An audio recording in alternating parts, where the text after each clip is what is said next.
Basic principles of insight practice. The contemplation of conditioned phenomena, giving rise to clear understanding and to see things as they truly are, is an essential ingredient to realizing path and fruit. Everyone who practices for the goal of Buddhism, whether they use tranquility or insight as a vehicle, and regardless of which of the four modes of practice, tranquility preceded by insight, etc., they follow, must pass this stage of insight, vipassana meditation. Someone who uses insight as a vehicle will practice in this way from the beginning, whereas someone using tranquility as a vehicle will apply this meditation in the final stages. Drawing upon the previous section on tranquility meditation, this contemplation is an extension of the earlier cited passage. By seeing with wisdom, the taints are completely destroyed. In other words, it refers to liberation by wisdom, panya vimutti. There are many standard definitions in the Pali Canon to describe this path of insight. Before looking at these definitions, let us examine some passages describing the Buddha's enlightenment, which are also outlines of insight. This will reveal how a single event can be explained in many different ways. When my knowledge and vision of these Four Noble Truths as they really are, in their 3 phases and 12 aspects, was thoroughly purified in this way, then I claimed to have awakened to the unsurpassed perfect enlightenment in this world. The knowledge and vision arose in me. Unshakable is the liberation of my mind. This is my last birth. Now there is no more renewed existence. When I directly knew as they really are, the gratification asada, the danger adinawa, the escape nisarana, in the case of these 5 aggregates subject to clinging, then I claim to have awakened to the unsurpassed perfect enlightenment in this world. Now there is no more renewed existence. When I directly knew as they really are, the gratification, the danger, and the escape, in the case of these 6 internal sense bases, then I claim to have awakened to the unsurpassed perfect enlightenment in this world. Now there is no more renewed existence. When I directly knew as they really are, the origin and the passing away, the gratification, the danger, and the escape, in the case of these 5 spiritual faculties, i.e. faith, energy, mindfulness, concentration, and wisdom, then I claimed to have awakened to the unsurpassed perfect enlightenment in this world. Now there is no more renewed existence. When I directly knew as they really are, the origin and passing away, the gratification, the danger, and the escape, in the case of these 6 sense faculties, eye, ear, nose, tongue, body, and mind, then I claimed to have awakened to the unsurpassed perfect enlightenment in this world. Now there is no more renewed existence. Monks, concentration by mindfulness of breathing, when developed and cultivated, is of great fruit and benefit. I too, monks, before my enlightenment, while I was still a bodhisattva, not yet fully enlightened, frequently dwelt in this abiding. While I frequently dwelt in this abiding, neither my body nor my eyes became fatigued, and my mind, by not clinging, was liberated from the taints. Feeling Vedana is this way. Thus monks, in regard to things unheard before, there arose in me vision, knowledge, wisdom, true knowledge, and light. This is the origin of feeling. This is the way leading to the origin of feeling. This is the cessation of feeling. This is the way leading to the cessation of feeling. This is the gratification in feeling. This is the danger in feeling. This is the escape from feeling. Thus, monks, there arose in me vision, knowledge, wisdom, true knowledge, and light.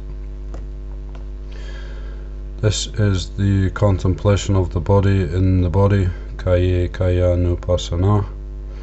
Thus, monks, in regard to things unheard before, there arose in me vision, knowledge, wisdom, true knowledge, and light. That contemplation of the body in the body is to be developed. That contemplation of the body in the body has been developed. This is the contemplation of feelings in feelings. This is the contemplation of mind in mind. This is the contemplation of phenomena, Dhamma, in phenomena. That contemplation of phenomena in phenomena has been developed. Thus, monks, light. This is the basis for spiritual power, iddhipada, of enthusiasm. Thus, monks, in regard to these two things unheard before, there arose in me vision, knowledge, wisdom, true knowledge, and light. That basis for spiritual power of enthusiasm is to be developed. That basis for spiritual power of enthusiasm has been developed. This is the basis for spiritual power of energy.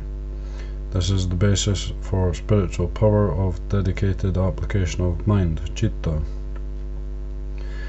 This is the basis for spiritual power of investigation. There arose in me vision, knowledge, wisdom, true knowledge, and light.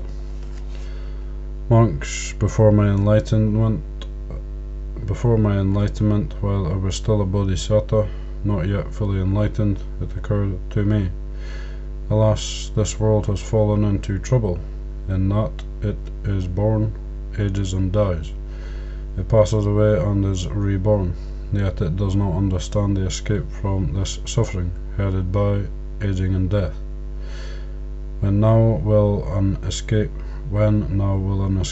be discerned from this suffering, headed by aging and death?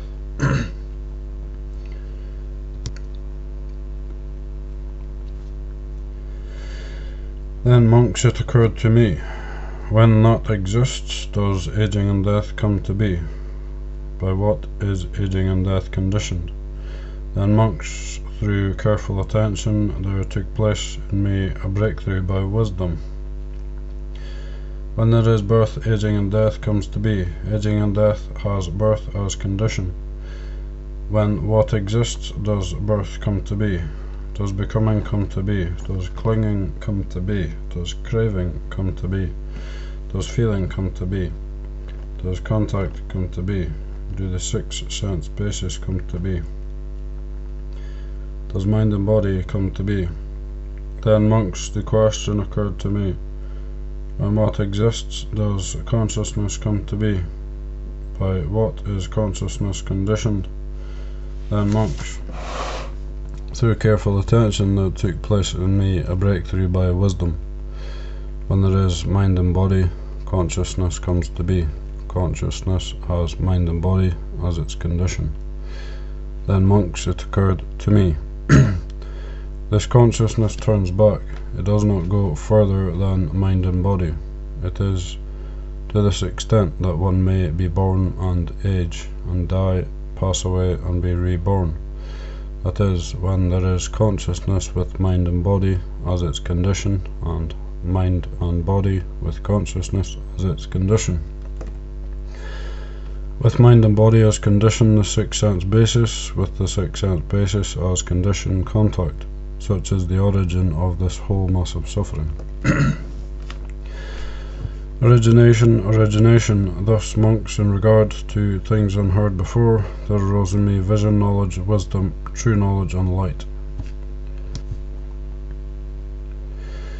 Then, monks, it occurred to me, when what does not exist, aging and death, not come to be? With the cessation of what does the cessation of aging and death come about? Then, monks, through careful attention, there took place in me a breakthrough by wisdom. When there is no birth, aging and death does not come to be. With the cessation of birth comes cessation of aging and death. When what does not exist, does birth not come to be? Does becoming not come to be? Does clinging not come to be? Does craving not come to be? Does feeling not come to be? Does contact not come to be? Do the 6 sense bases not come to be? Does mind and body not come to be? Then, monks, it occurred to me, when what exists, does consciousness not come to be? With the cessation of what does the cessation of consciousness come about? Then, monks, through careful attention, there took place in me a breakthrough by wisdom. When there is no mind and body, consciousness does not come to be. With the cessation of mind and body comes cessation of consciousness. Then, monks, it occurred to me, I have discovered this path to enlightenment. That is, with the cessation of mind and body comes cessation of consciousness. With the cessation of consciousness comes cessation of mind and body. With the cessation of mind and body, cessation of the 6 sense basis. With the cessation of the 6 sense basis, cessation of contact. Such is the cessation of this whole mass of suffering. Cessation. Thus, monks, in regard to things unheard before, there arose in me vision, knowledge, wisdom, true knowledge, and light.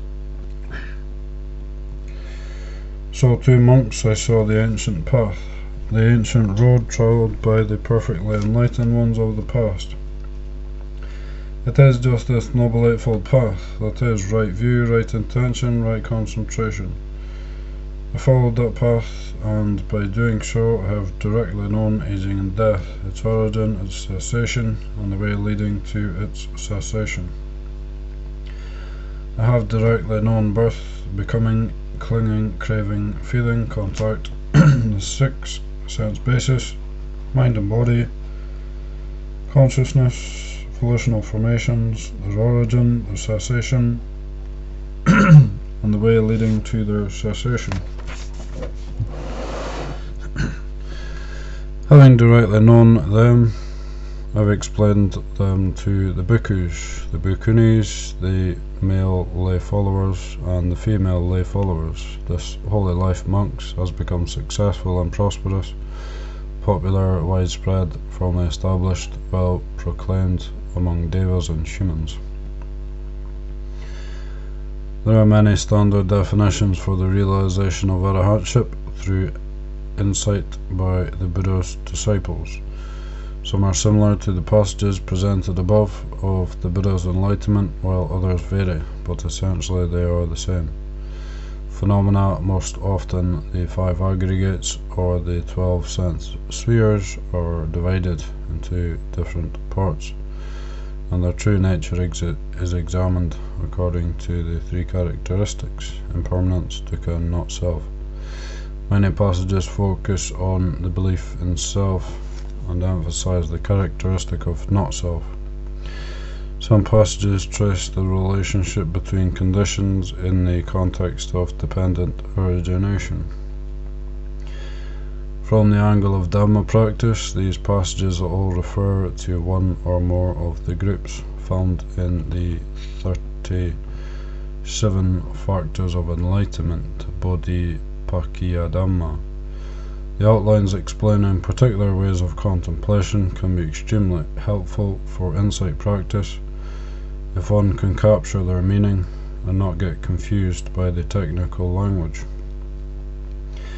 Below are some examples of these outlines. The commentaries say the Buddha gave these teachings on different occasions, depending on the disposition of the listener. A. Contemplations on the 5 aggregates. Monks. Form is impermanent, feeling is impermanent, perception is impermanent, volitional formations are impermanent, consciousness is impermanent. Seeing thus, monks, the instructed noble disciple experiences disenchantment towards form, feeling, perception, volitional formations, consciousness. Experiencing disenchantment, he becomes dispassionate. through dispassion his mind is liberated. When it is liberated, there comes the knowledge. It is liberated. He understands destroyed is birth, the holy life has been lived, what had to be done has been done, there is no more for this state of being. Monks. Form is subject to pressure, dukkha. Feeling, perception, volitional formations, consciousness is subject to pressure. Seeing this, the instructed noble disciple experiences disenchantment. Monks. Form is not self, anatta. Feeling, perception, volitional formations, consciousness is not self. Seeing thus, the instructed noble disciple experiences disenchantment. The contemplation in this passage on the three characteristics is sometimes changed to similar contemplations. For example, form is Mara, feelings are hot embers, form is subject to arising and cessation, etc. Monks. Form, feeling, perception, volitional formations, consciousness is impermanent.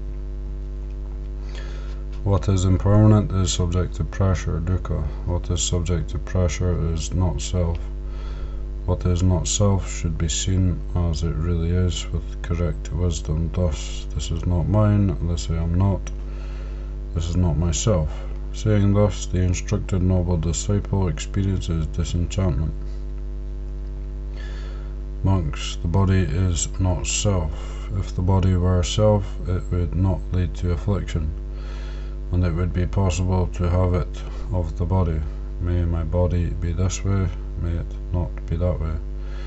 But because the body is not self, the body leads to affliction, and it is not possible to have it of the body. May my body be this way, may it not be that way. Feeling is not self, perception is not self, volitional formations are not self. Consciousness is not self, for if consciousness were self, it would not lead to affliction, and it would be possible to have it of consciousness. May my consciousness be this way, may it not be that way. But because consciousness is not self, consciousness leads to affliction, and it is not possible to have it of consciousness. May my consciousness be this way, may it not be that way.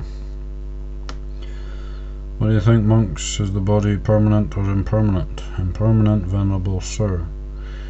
Is that which is impermanent stressful, dukkha, or easeful, sukha? Stressful, venerable sir. Is what is impermanent stressful and of the nature to change, fit to be regarded thus? This is mine, this I. This is mine, this is I, this is myself. No, venerable sir. What do you think, monks? Are feelings permanent or impermanent? Is perception permanent or impermanent? Are volitional formations permanent or impermanent? Is consciousness permanent or impermanent? Impermanent, venerable sir. Is what is impermanent stressful and of the nature to change, fit to be regarded thus? This is mine, this is I, this is myself. No, venerable sir. Therefore, monks, you should see any kind of physical form, feeling, perception, volitional formation, consciousness whatsoever, whether past, future, or present, internal or external, coarse or subtle, inferior or superior, far or near, as it actually is, with proper wisdom thus. This is not mine, this is not I, this is not myself. Seeing this, the instructed noble disciple experiences disenchantment. Whatever kind of form, feeling, perception, volitional formation, consciousness there is, whether past, future, or present, internal or external, coarse or subtle, inferior or superior, far or near, a bhikkhu inspects it, ponders it, and carefully investigates it, and it would appear to him to be void, hollow, insubstantial. For what substantiality could there be in form, feeling, perception, volitional formation, consciousness? Monks. A monk sees as impermanent form, feeling, perception, volitional formations. Consciousness, which is actually impermanent, that is his right view. Seeing rightly, he experiences dispassion. With the destruction of delight comes the destruction of lust. With the destruction of lust comes the destruction of delight. With the destruction of delight and lust, the mind is liberated and is said to be well liberated. Monks, attend carefully to form, recognize the impermanence of form as it really is. When a monk attends carefully to form and recognizes the impermanence of form as it really is, he experiences dispassion towards form. With the destruction of delight comes the destruction of lust. With the destruction of lust comes the destruction of delight. The mind is liberated and is said to be well liberated. Monks, attend carefully to feeling, perception, volitional formations, consciousness. B. Contemplations on the sense spheres. Monks, the eye, ear, nose, tongue, body, mind is impermanent. Seeing thus, the instructed noble disciple experiences dispassion. The eye, ear, nose, tongue, body, mind is subject to pressure. The eye, ear, nose, tongue, body, mind is not self. Forms, sounds, odors, tastes, tactile objects, mental phenomena are impermanent, subject to pressure, not self. Seeing thus, the instructed noble disciple experiences disenchantment. The contemplation in this passage on the three characteristics is sometimes changed to similar contemplations. For example, the eye is obscured, the eye is burning, and the eye is subject to destruction. Monks, the eye, ear, nose, tongue, body, mind is impermanent. What is impermanent is subject to pressure. What is subject to pressure is not self. What is not self should be seen as it really is with correct wisdom thus. This is not mine, this I am not, this is not myself. Seeing thus, the instructed noble disciple experiences disenchantment. Monks, forms, sounds, odors, tastes, tangibles, mental phenomena are impermanent. What is impermanent is subject to pressure. What is subject to pressure is not self. What is not self should be seen as it really is with correct wisdom thus. This is not mine, this I am not, this is not myself. Seeing thus, the instructed noble disciple experiences disenchantment. What do you think, monks? Is the body permanent or impermanent? Impermanent, venerable sir. Is that which is impermanent stressful or easeful? Stressful, venerable sir. Is what is impermanent stressful and of the nature to change fit to be regarded thus? This is mine, this is I, this is myself. No, venerable sir. What do you think, monks? Is the ear, nose, tongue, body, mind, eye consciousness, ear consciousness, mind consciousness, eye contact, mind contact, whatever feeling arises with eye contact as condition, whatever feeling arises with mind contact as condition, whether pleasant or painful, or neither painful nor pleasant, permanent or impermanent. Impermanent, venerable sir. Is what is impermanent stressful and of the nature to change fit to be regarded thus? This is mine, this is I, this is myself. No, venerable sir. Seeing thus, the instructed noble disciple experiences disenchantment. Monks, the eye is impermanent. The cause and condition for the arising of the eye is also impermanent. As the eye has originated from what is impermanent, how could it be permanent? The eye is subject to stress. The cause and condition for the arising of the eye is also stressful. As the eye has originated from what is stressful, how could it be easeful? The eye is not self. The cause and condition for the arising of the eye is also not self. As the eye has originated from what is not self, how could it be self? Seeing thus, the instructed noble disciple experiences disenchantment. The same for the remaining 5 sense basis and the 6 sense object. Monks, a monk sees as impermanent the eye, ear, nose, mind, sights, sounds, mental phenomena which are actually impermanent. that is his right view. Saying rightly, he experiences dispassion. With the destruction of delight comes the destruction of lust. The mind is liberated and is said to be well liberated.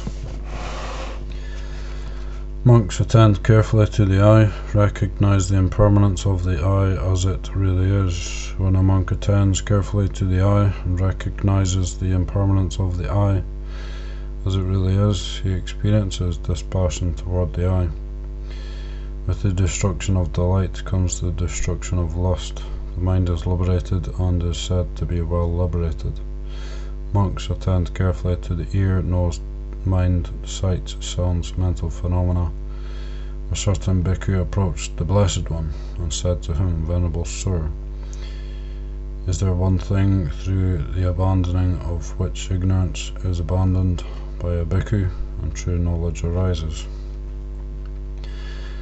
The Buddha replied, when a bhikkhu knows and sees the eye, forms, the ear, sounds, the mind, mental objects, mind consciousness, mind contact, whatever feeling arises with mind contact as condition, whether pleasant or painful or neutral, as impermanent, ignorance is abandoned by him, and true knowledge arises. A certain bhikkhu approached the Blessed One. The Buddha replied, Here, bhikkhu, a bhikkhu has heard. Nothing is worth adhering to. The concept, nothing is worth adhering to, is merely his acquired knowledge. He studies abhinya, directly knows, pays attention to everything. Having studied everything, he fully understands parinya, everything. Having fully understood everything, he sees all signs differently. He sees the eye differently, he sees forms differently. Whatever feeling arises with eye contact as condition, that too he sees differently. When a bhikkhu knows and sees thus, ignorance is abandoned by him, and true knowledge arises. Same for the remaining sense spheres, the 6 kinds of consciousness, the 6 contacts, and the 3 kinds of feeling.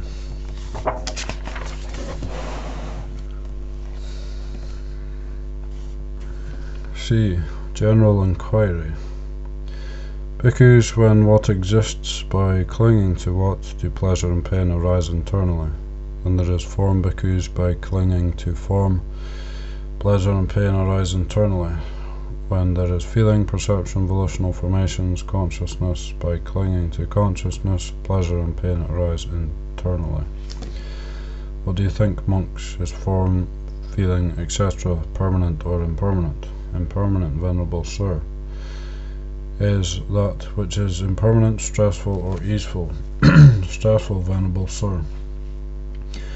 But without clinging to what is impermanent, stressful, and subject to change, could pleasure and pain arise internally?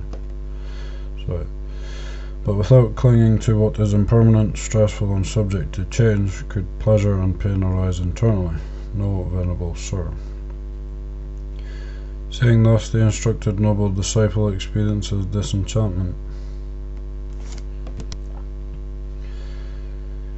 There are many variations to this passage above, indicating that self-identity, personality view, Sakaya Deity, and other wrong views, Miccha Deity, stem from attaching to and misunderstanding the 5 aggregates. Bhikkhus, this Dhamma has been taught by me discriminately. The 4 foundations of mindfulness have been taught by me discriminately. The 4 right efforts, the 4 bases for success, the 5 spiritual faculties, the 5 powers, the 7 factors of enlightenment, the Noble Eightfold Path has been taught by me discriminately. Bhikkhus, in regard to the Dhamma that has been thus taught by me discriminately, a reflection arose in the mind of a certain bhikkhu thus: how should one know, how should one see, for the immediate destruction of the taints to occur? Here bhikkhu, the uninstructed worldling, regards form, feeling, perception, etc. as self. That regarding bhikkhus is the formation. That formation, what is its source? What is its origin? from what is it born and produced?